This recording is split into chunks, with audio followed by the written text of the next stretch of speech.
ସତରେ ସବୁ ସମ୍ପର୍କର ପରିସମାପ୍ତିରେ ଖୁସି ଲେଖା ନଥାଏ। ଏଠି ପରା ରାଧାକୃଷ୍ଣଙ୍କର ପ୍ରେମ ଅଧା। ହେଲେ ଜାଣିନଥିଲି ସେଦିନର ସେ ଦେଖା ଆମର ପ୍ରଥମ ନୁହେଁ, ଶେଷ ଦେଖା ହୋଇଯିବ ବୋଲି।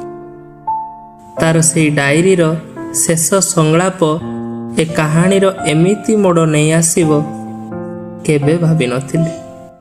ସତରେ କ'ଣ ଏ ସମାଜ ଆମକୁ ଏମିତି ଗ୍ରହଣ କରନ୍ତି?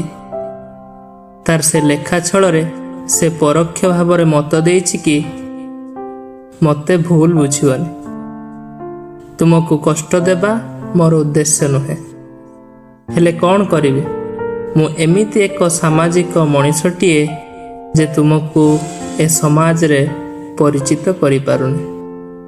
ଅନୁଶାସନର ପ୍ରହେଳିକାରେ ଏମିତି ମୁଁ ବାନ୍ଧି ହେଇଛି, ସେ ପ୍ରହେଳିକାକୁ ଭାଙ୍ଗି ପାରୁନି।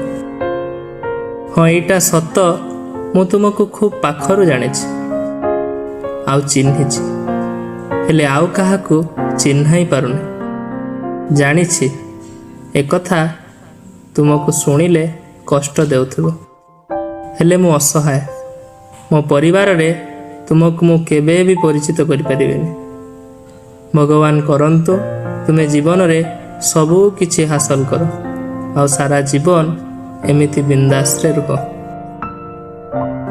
ଏମିତି କେତେ ଗୁଡ଼ାଏ ଶବ୍ଦରେ ଏ କାହାଣୀରେ ପୂର୍ଣ୍ଣଚ୍ଛେଦ ଆସିଯାଇଥିଲା।